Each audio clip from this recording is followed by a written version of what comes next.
The Raptors are on their 5th game of the road trip tonight of 7. Their opponent, the Utah Jazz. I'm Noor Zainab next to Jelani, Goodridge-Reid, and Justin Pooni. And today's rundown is going to entail what's happening with Pascal Siakam, and then stick around for how the Raptors can win against the Jazz tonight. But first, matter at hand. Pascal Siakam. He hasn't exactly been the guy that we've seen at the beginning of the season. As of right now, he's averaging 22.8 points, 6.2 rebounds, 4.2 dimes, which is below his actual season average of 25 points, 8 rebounds, and 6.3 dimes. So guys, what's happening with Pascal? Is this just him being tired now? Yeah, I mean, he's leading the league in minutes, so he's getting played a whole lot, and that's a taxing thing on your body, right? When you're traveling every night, when you're playing every other night, you're playing 40 plus minutes, your body's gonna take a beating, right? And you're seeing we're in that part of the season right before All-Star game where guys are starting to hit that wall, that mid-season wall,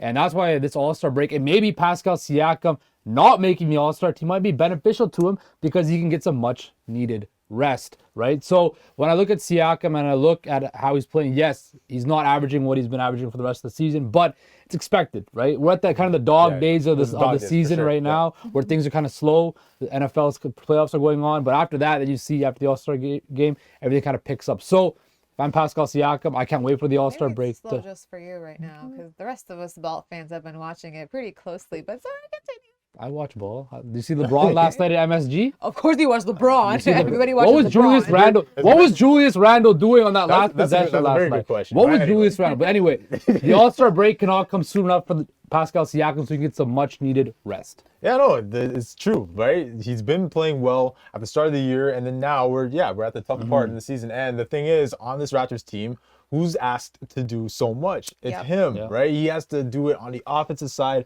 and then he has to provide something on the defensive end of the floor. So yeah, it's obviously tough. And when the team's not playing that great, there's even more on his shoulders. So yeah, to me, I think a lot of people are like, okay, Pascal's not playing well recently. The past few games is due to the fact, and even when we're watching him, he does look more tired when he's on the court. He does look more tired. That's why maybe you're not seeing those 25 plus point games all the time and stuff like that, or 25 and 10, right? It's not going to happen every night because he has to do so much on this team right now. So yeah, it's for sure because of that.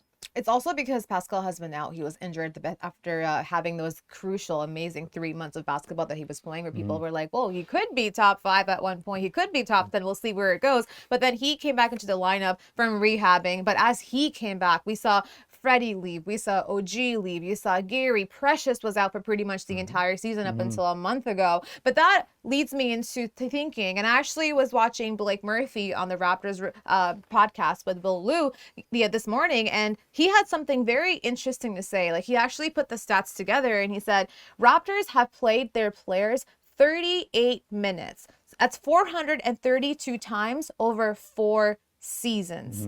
The next team doesn't even have 300.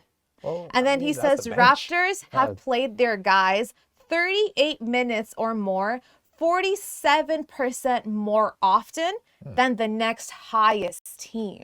Now, this is over 4 seasons. So you got to wonder, is this because Nick Nurse, in his entire tenure as a head coach, hasn't trusted the Raptors bench? Or is this because Masai hasn't given him the right tools to use and utilize? I think a bit of both. Like this past season, it's been very evident they have no bench, right? But also, Nick Nurse, it's been a key thing of his for his whole tenure with the Raptors. He rides his guys. He's got a short list of players that he trusts with the utmost confidence in the world, and he rides those guys until the wheels fall off, right? And this year, the wheels fell off very early, right?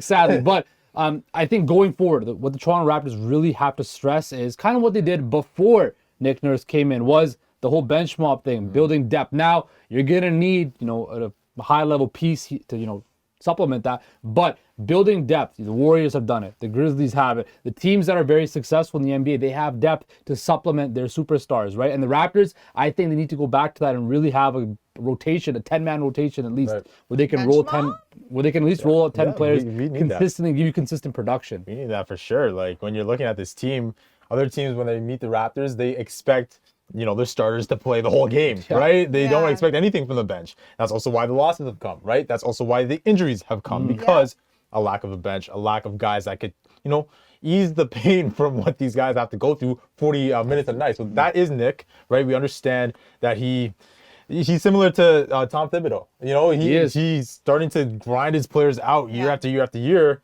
So that leads to injury, like I said. And then, on the other side of things is definitely the roster construction. We need to find a way to get back to, like Justin said, what was before. You know, we were known as one of the better teams in terms of bench production. The Raptors were when we were atop the Eastern Conference. So that's why, and development. I think Nick should try more to develop his young dudes. Try to, the guys that haven't seen the floor as much.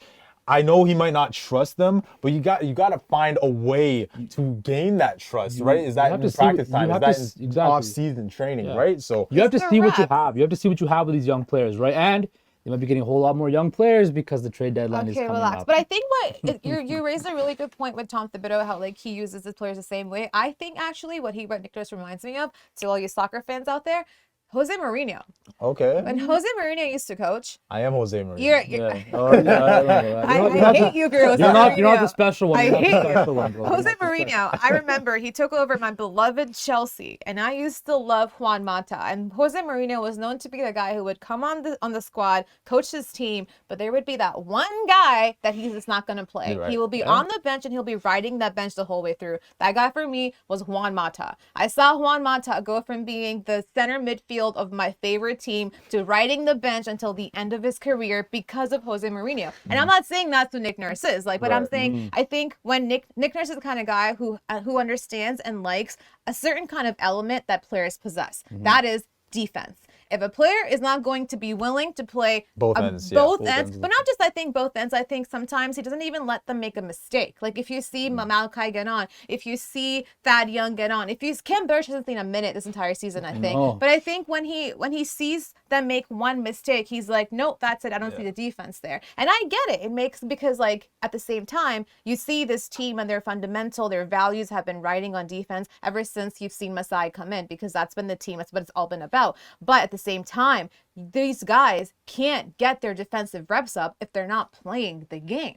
And you look at guys like, I know this is a very small sample size, and I'm sure Yuta Watanabe right now has a lot of guys to get those spacing going for him and Kyrie and KD, but look at how he's shown. After that, also look at O'Shea Brissett. After he left the Toronto Raptors, how he was able to get more touches, and we saw him rise in terms of the offense. So at the same time, I understand that you don't have the pieces to use that the front office hasn't given you, but you got to work with what you have. And what you're doing now is writing your starters 47 times more than the rest of the league. That's why I'm kind of glad a guy like Christian Koloko is in the G League, because he's going to get reps to play, right? Because he was going to sit on the bench and do absolutely nothing in the NBA. Now he's playing for the Raptors 905. He's getting those game day reps, and he's going to be able to develop his game.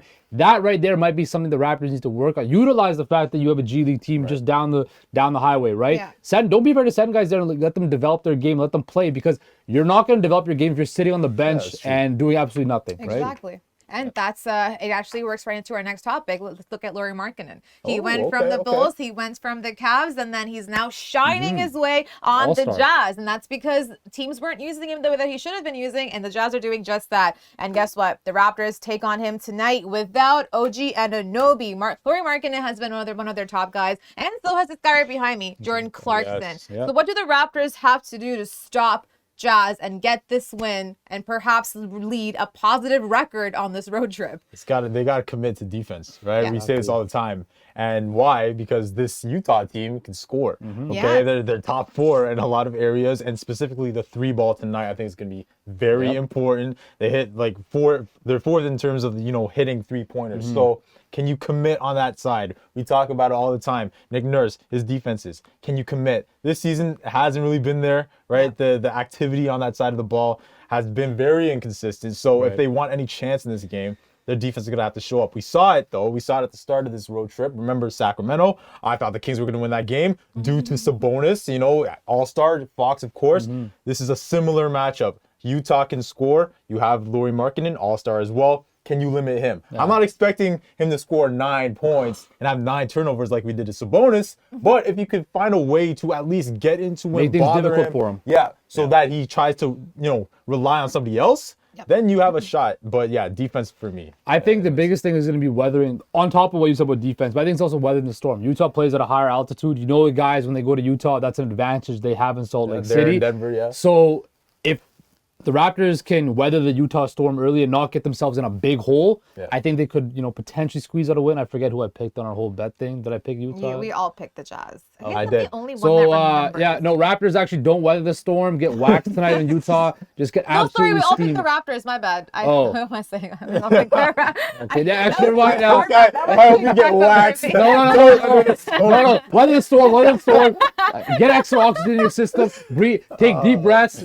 Inhale, exhale, and shoot some 3 balls. Make some shots. I only play did some that defense. because I wanted to see the side of Justin tonight. Yeah. That's the only reason why. I think the Raptors can do this because I was going to say the same thing. I think this game is very similar to the Kings. The Kings played great offense. Sorry, the Raptors had to double that with defense. If the Raptors could do that tonight without OG Anunoby, it's going to be a bit of a task. Yeah. But the Raptors caused the best turnovers in the league. They're 10.4% right now. So I'm going to count on those hands to be moving everywhere. I'm going to count on them being disrupting everywhere. And I think they can still get this win. It's cold in Utah. They're used to it, It's going to be tough, man. We don't really win on the road. 8-17, And Utah's not bad at home. Utah, yeah. So, I don't know. It's going to be tough. Changing your mind, anybody? No, I was thinking. Wait, we can change our picks? Yeah, we did that last time, remember? But remember, I did that and I paid for it. I'm going to go Utah.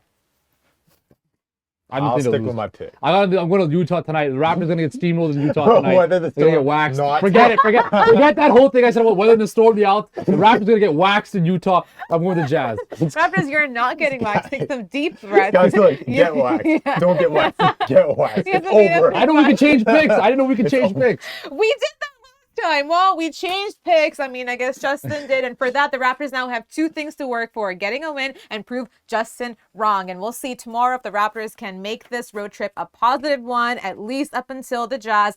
And the Grizzlies. And they play the Rockets afterwards. yeah. So we'll see you next time on Homestand NBA.